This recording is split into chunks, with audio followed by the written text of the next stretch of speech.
Hello दोस्तों, welcome to horror vibe.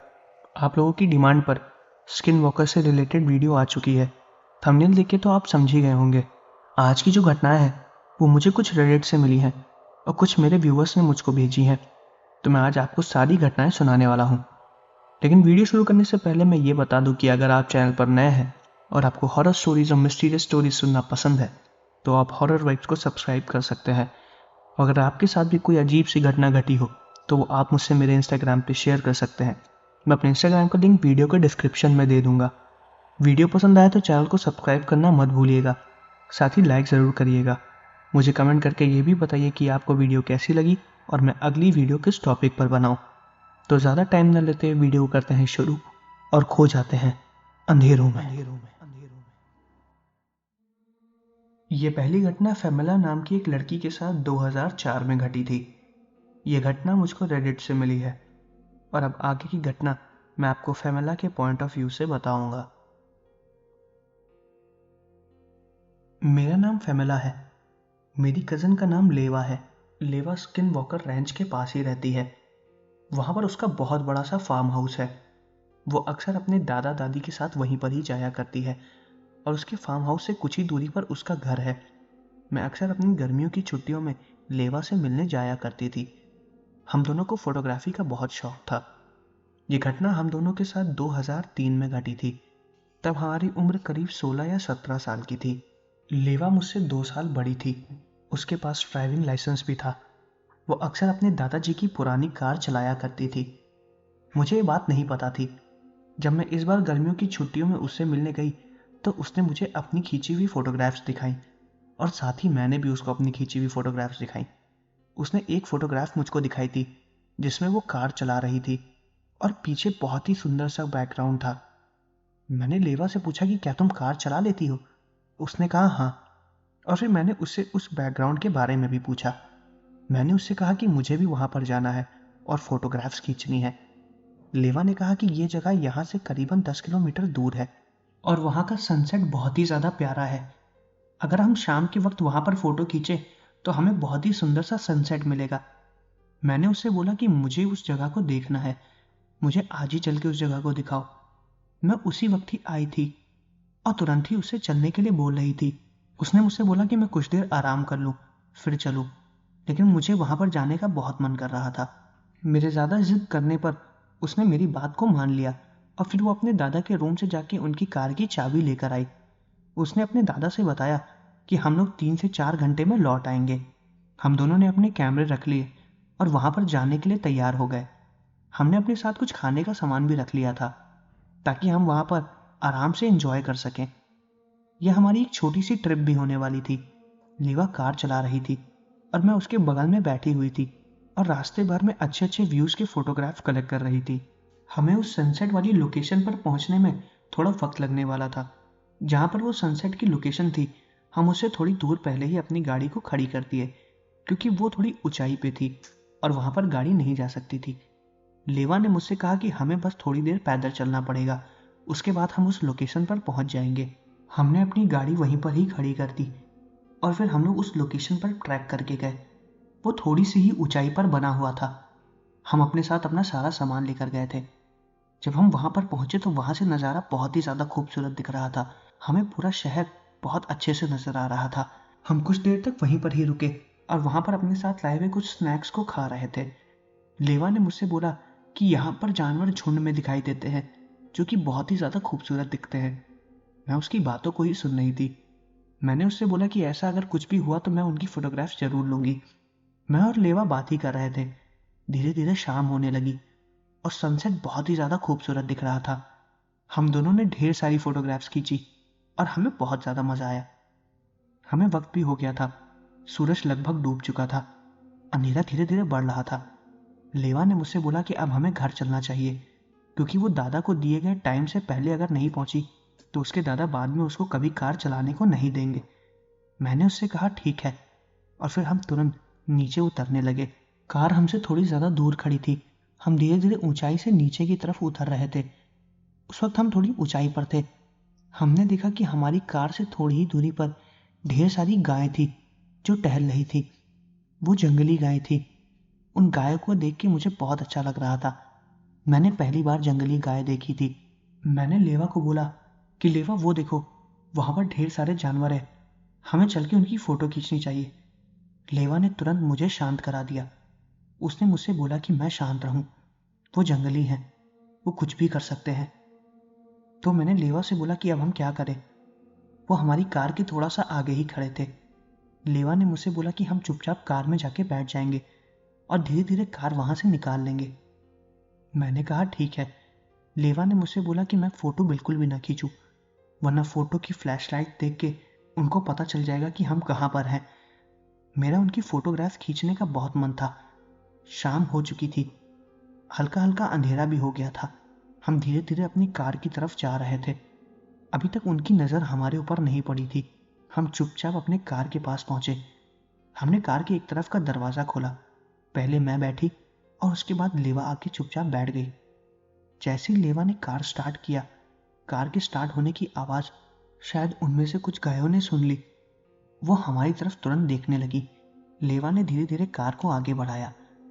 हम जब उनसे हल्का सा दूर चले गए तो मैंने सोचा कि मैं अपना कैमरा निकाल के उनकी फोटोग्राफ खींच लूं, और शायद ये मेरी सबसे बड़ी गलती थी। लेवा के मना करने के बावजूद भी मैंने उनकी फोटोग्राफ खींचने की सोची। उस वक्त काफ़ी ज़्यादा अंधेरा था, इसलिए वो कार को धीरे धीरे चला रही थी। हम उन गायों के झुंड से ज़्यादा दूर नहीं थे। तभी मैंने दरवाजे की खिड़की को नीचे किया और उसके बाहर से सर निकाल के फोटोग्राफ को खींचने लगी। उन सब ने फोटोग्राफ की फ्लैशलाइट देखी और फोटो में उन सबकी आंखें चमकती हुई भी आई थी। लेकिन जब मैंने उनमें से एक फोटोग्राफ को देखा तो मैं हैरान हो गई। उनमें से एक गाय के बीच में कोई अजीब ही जानवर था। वो कोई गाय नहीं था। फोटो खींचते ही फ्लैशलाइट उसके ऊपर भी पड़ी और वो तुरंत हमारी तरफ देखने लगा। वो बहुत अजीब सा जानवर था। मैंने अपने पूरे जीवन में ऐसे किसी जानवर को देखा था। लेवा धीरे धीरे गाड़ी चला रही थी। मैंने तुरंत लेवा को रुकने के लिए बोला। मैंने कहा कि वो देखो, वो कोई अजीब सा जानवर है। लेवा ने तुरंत गाड़ी रोकी और वो भी खिड़की के बाहर निकल के उसको देखने लगी। हम दोनों कुछ देर तक उसको देखते रहे और वो भी शांति से हम लोगों को देख रहा था। हम लोग उसकी फोटो खींचने की कोशिश कर रहे थे, लेकिन तभी हमने देखा कि वो जानवर उस झुंड से बाहर आ गया है। बाहर आने के बाद वो धीरे धीरे हमारी तरफ ही आ रहा था। हमने तब तक उसकी फोटो खींची जब तक वो अपने दोनों पैरों पर खड़ा नहीं हो गया। कुछ देर बाद वो अपने दोनों पैरों पर ही खड़ा हो गया और ये देख के हम हैरान हो गए। उसकी आंखें चमक रही थीं। तभी मैंने लेवा से बोला कि लेवा, तुम गाड़ी भगाओ, वो हमारे पीछे आ रहा है। ये देख के मैं एकदम हैरान हो गई। उसकी आंखें लाल रंग की थी। जब मैंने लेवा से गाड़ी भगाने के लिए बोला तो उस जानवर ने भी मेरी बातों को रिपीट किया। उसने बोला, लेवा, गाड़ी भगाओ, वो हमारे पीछे आ रहा है। जब उसके मुंह से हमने ये बात सुनी तो मैं बहुत ज़्यादा डर गई। मैं चिल्लाने लगी और लेवा तुरंत गाड़ी को भगाने लगी। हमने अपनी गाड़ी के कांच को बंद किया और गाड़ी को खूब स्पीड में भगा रहे थे। उस जानवर की भागने की रफ्तार फिर धीरे धीरे बढ़ने लगी। वो हमारे पीछे ही भाग रहा था। उस जानवर के भागने की रफ्तार लगभग हमारी गाड़ी के बराबर ही थी। वो हमारी गाड़ी से कुछ ही मीटर पीछे था और वो उतनी ही तेज भाग रहा था जितनी तेज लेवा कार को भगा रही थी। हम बहुत ज़्यादा डर गए थे। उसने अपने हाथों से हमारी गाड़ी के पिछले हिस्से पे वार भी किया, लेकिन लेवा काफ़ी ज़्यादा स्पीड में गाड़ी भगा रही थी तो हमें कुछ भी नहीं हुआ। अंधेरे की वजह से हमें कुछ भी दिखाई नहीं दे रहा था। हालांकि कार की लाइट से रोड साफ साफ दिखाई दे रही थी। सूरज पूरी तरीके से नहीं ढला था, लेकिन फिर भी हमें गाड़ी चलाने में काफ़ी ज़्यादा दिक्कत हो रही थी क्योंकि हम बहुत ज़्यादा घबराए हुए थे।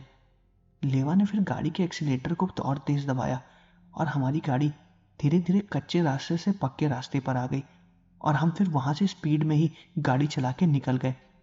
जब हमने पीछे की तरफ देखा तो वो जानवर हमें भागते हुए भी दिखा, लेकिन कुछ देर बाद वो काफ़ी ज़्यादा पीछे छूट गया था और हम आगे निकल आए थे। लेवा बहुत ज़्यादा घबराई हुई थी। हमें अभी भी विश्वास नहीं था कि वो जानवर हमारे पीछे से जा चुका है। मैंने लेवा से गाड़ी को रोकने के लिए बिल्कुल भी नहीं बोला। हमने बोला कि अब गाड़ी सीधा घर पर ही रुकेगी। हमें काफ़ी ज़्यादा लेट हो गया था। जब हम घर पर पहुंचे तो दादा दादी, लेवा के मम्मी पापा और मेरे मम्मी पापा घर के बाहर ही खड़े थे और हमारा इंतज़ार कर रहे थे। हमने जाके तुरंत उनके पास गाड़ी खड़ी की और हमारे घबराए हुए चेहरे उन लोगों ने देखे। वो लोग समझ गए थे कि हमारे साथ कोई हादसा हुआ है। वो हमसे पूछने लगे कि आखिर क्या हुआ। मैंने और लेवा ने हमारे साथ घटी उस घटना के बारे में बताया।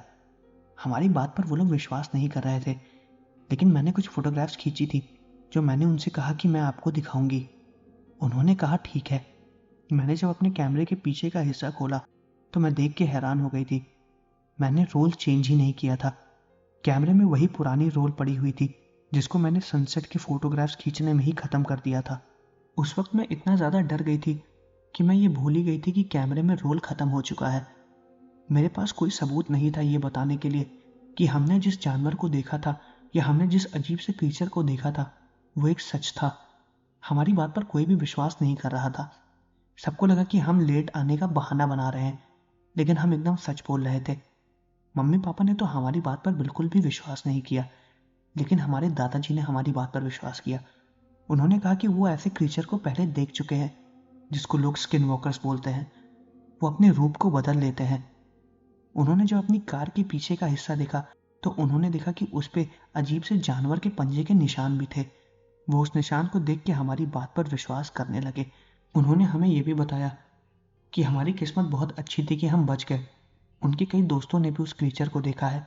इस घटना के बाद कभी भी रेवा उस जगह पर दोबारा नहीं गई या अपने दादा दादी के उस फार्म हाउस के पास अकेले नहीं घूमती है, और मैं भी कभी रेवा से मिलने उसके दादा दादी के फार्म हाउस पे नहीं गई।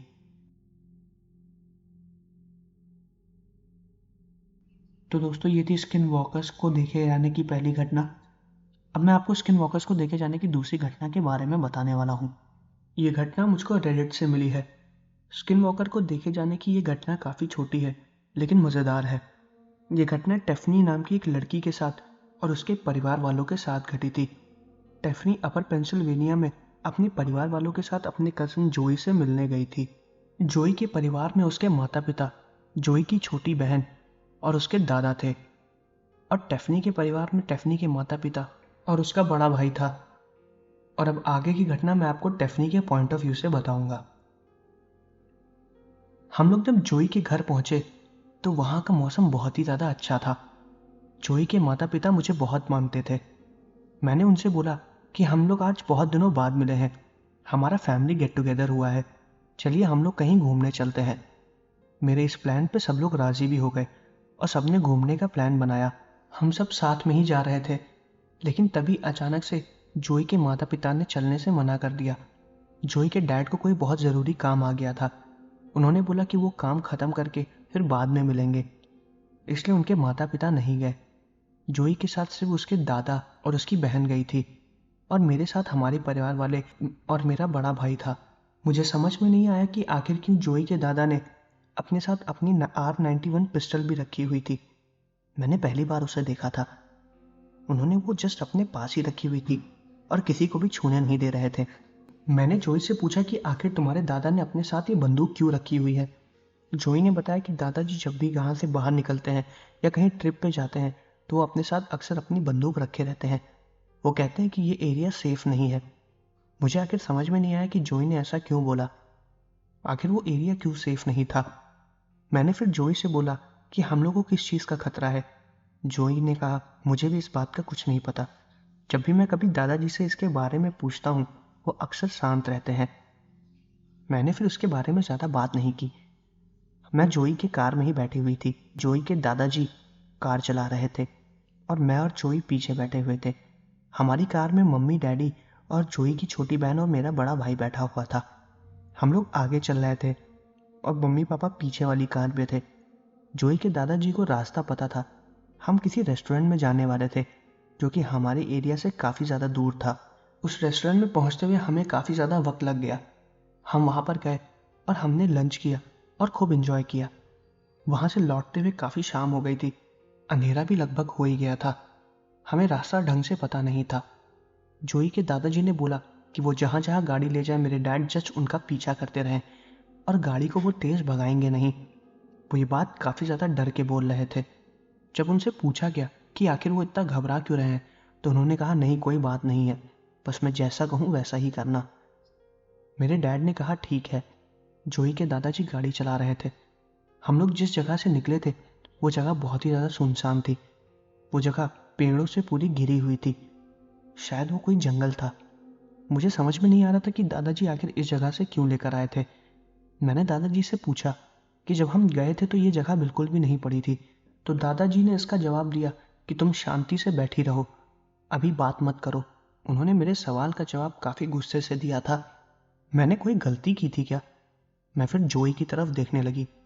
जोई ने अपने होठों पे उंगली रख के मुझे शांत रहने के लिए बोला। मैं फिर चुपचाप बैठी हुई थी। मुझे थोड़ा डर लग रहा था, पता नहीं क्यों, पर वो बहुत ही ज़्यादा भयानक सीन था। मैं बार बार पीछे की तरफ देख रही थी। मेरे डैड कार चला रहे थे, मम्मी उनके बगल की सीट पर बैठी हुई थी और मेरा भाई और जोई की बहन भी उनके पीछे बैठे हुए थे। मैं बार बार पीछे मुड़ के उनको देख रही थी। मॉम मुझको देख के हंस रही थी और मैं भी उनको देख के एक फेक स्माइल दे रही थी, लेकिन मुझे बहुत ही ज़्यादा अजीब लग रहा था। वो जंगल धीरे धीरे और ज़्यादा गहरा होता जा रहा था। रोड खराब हो गई थी। हमें कुछ भी समझ में नहीं आ रहा था कि दादाजी आखिर हमें ले कहाँ जा रहे हैं। रोड इतनी ज़्यादा खराब थी कि पापा की गाड़ी साफ साफ डिसबैलेंस हो रही थी, जो कि मैं पीछे से देख सकती थी। मैं पापा को ही देख रही थी। तभी पापा की गाड़ी के सामने से कोई अजीब सी चीज़ भाग के गई और वो काफ़ी ज़्यादा बड़ी थी। वो इतनी रफ्तार में भाग के गई कि मुझे पता भी नहीं चला कि आखिर वो चीज़ थी क्या। मुझे बस कुछ पल के लिए एक काली बड़ी परछाई दिखी जो कि गाड़ी के सामने से निकल के गई। उस परछाई को देख के पापा ने अपनी गाड़ी को तुरंत रोक दिया। जैसे ही पापा ने अपनी गाड़ी को रोका, मैंने दादाजी को बताया कि दादाजी, पापा ने गाड़ी को रोक दिया है। मेरी बात सुन के दादाजी ने भी अपनी गाड़ी को रोक दिया। फिर दादाजी ने मुझसे पूछा कि आखिर उन्होंने गाड़ी को क्यों रोका। मैंने उन्हें बताया कि कोई काली सी परछाई उनकी गाड़ी के जस्ट सामने निकल के गई, जिसको देख के उन्होंने गाड़ी के ब्रेक लगा दिए। ये सुनते ही दादाजी ने अपनी पिस्तौल निकाल के अपने हाथ में ले ली। मैंने और जोई, हम दोनों लोगों ने साफ ये चीज़ देखी। पता नहीं क्यों दादाजी तुरंत अपनी गाड़ी से नीचे उतरे और पापा की तरफ इशारा किया कि वो गाड़ी से नीचे ना उतरे। पापा उनके इशारे को समझ गए और वो दोबारा गाड़ी में बैठ गए और दादाजी भी गाड़ी में बैठ के गाड़ी को धीरे धीरे चलाने लगे। कुछ सेकंड के लिए हमें कुछ भी समझ में नहीं आया कि आखिर हुआ क्या। दादाजी हमारे किसी भी सवाल का जवाब नहीं दे रहे थे। फिर गाड़ी चलाते वक्त दादाजी के सामने से वही काली परछाई आके निकली और उन्होंने गाड़ी रोक दी। वो परछाई उनके सामने आके खड़ी हो गई और वो कोई परछाई नहीं थी, वो एक अजीब सा जीव था। वो हमें घूर के देख रहा था। वो ना ही कोई इंसान था और ना ही कोई जानवर। वो अपने दो पैरों पर खड़ा था। उसके हाथ पैर बहुत ही ज़्यादा पतले थे, लेकिन सर और कान किसी जानवर के थे। उसकी आंखें चमक रही थीं और हम तीनों लोग उनको देख रहे थे। हमारे पीछे वाली गाड़ी में पापा मम्मी भी बैठे हुए थे। उनको भी वो क्रीचर दिखाई दिया, क्योंकि उसकी हाइट 10 से 11 फीट की थी। उस क्रीचर को देखते ही मैं चिल्लाने लगी और दादाजी ने मुझे शांत रहने के लिए बोला। उन्होंने बोला कि अगर वो समझ जाएगा कि हम डरे हैं तो वो हमारे ऊपर हमला कर देगा। मुझे समझ में नहीं आ रहा था कि आखिर ये सब हो क्या रहा है। दादाजी ने अपनी गाड़ी तुरंत स्टार्ट की और उन्होंने अपनी तरफ के शीशे को नीचे किया और निकलते ही उसके ऊपर गोली चलाने लगे। और गोली चलाते हुए वो चिल्ला के बोले थे, ये नाड लूशी, मैं तुझे मार दूंगा। पता नहीं क्यों आखिर उन्होंने ऐसा बोला। उनकी गोली चलाते ही वो कुछ सेकंड के लिए गायब हो गया और फिर उन्होंने गाड़ी को भगा लिया। और जैसे ही उन्होंने गाड़ी को भगाया, उनके पीछे मेरे डैड ने भी गाड़ी को चलाया और वो वहाँ से निकल गए। वो क्रीचर, हमें नहीं पता था हमारे पीछे था या नहीं, लेकिन इतना ज़रूर पता था कि उस टाइम अगर दादाजी गोली ना चलाते तो शायद हमारी मौत हो जाती। ऐसे किसी क्रीचर को हमने अपने जीवन में पहली बार देखा था। करीबन 2 घंटे की ड्राइविंग के बाद हम घर पहुंच गए। उस दौरान हम कहीं पे भी नहीं रुके। मैं बहुत ज़्यादा डरी हुई थी। घर जब हम पहुंचे तो सबसे पहले मेरे मम्मी पापा ने दादाजी से पूछा कि आखिर वो क्या चीज़ थी। दादाजी ने बताया कि वो एक क्रीचर था जिसको लोग स्किन वॉकर बोलते हैं। वो एक रूप बदलने वाला शैतान है। वो अक्सर अपने रास्ते में आ रहे लोगों को मार डालता है। पापा ने दादाजी से पूछा कि हम आखिर उस रास्ते से क्यों आए, जाते वक्त हम उस रास्ते से नहीं गए थे। तो दादाजी ने बताया कि पिछली बार वो अपने दोस्त के साथ उसी रास्ते से जा रहे थे जिधर से वो लोग पहले गए थे, और रात के अंधेरे में नाड लूशी वहीं पर ही मिलता है। ये घटना दादाजी के साथ तब घटी थी जब उनकी उम्र करीबन 22 साल की थी। उनको इस बात का कोई भी आइडिया नहीं था कि वो क्रेचर वहां पर भी मिल जाएगा, इसलिए उन्होंने अपनी सेफ्टी के लिए अपने साथ बंदूक रखी हुई थी। उस क्रीचर के हमले की वजह से दादाजी ने अपने दोस्त को खो दिया था। उन्होंने उस घटना के बारे में भी हमको बताया। कि कैसे उन्होंने उस क्रीचर का सामना किया। जब उन्होंने ये सब बातें हमें बताई तो हम बहुत ज़्यादा हैरान हो गए। जोई के मम्मी पापा को भी इस क्रीचर के बारे में बिल्कुल भी पता नहीं था। वो क्रीचर कब से वहाँ है इसके बारे में किसी को कुछ भी नहीं पता, और ये घटना बहुत ही ज़्यादा भयानक थी जो हमारे साथ घटी। तो दोस्तों, ये थी 2 घटनाएं जो कि स्किन वॉकर्स को देखे जाने की हैं। इनमें से पहली घटना मुझे रेडिट से मिली और दूसरी घटना मुझे मेरे एक व्यूअर ने भेजी है। वो भी रेडिट से ही उन्होंने मुझे ढूंढ के दी है। मैं आशा करता हूँ कि आपको वीडियो पसंद आई होगी। अगर आपको वीडियो पसंद आई है तो चैनल को सब्सक्राइब करना मत भूलिएगा। साथ में वीडियो को ज़रूर लाइक करिएगा। मुझे कमेंट करके ये भी बताइए कि आपको वीडियो कैसी लगी और मैं अगली वीडियो किस टॉपिक पर बनाऊँ। मिलते हैं अगले वीडियो में।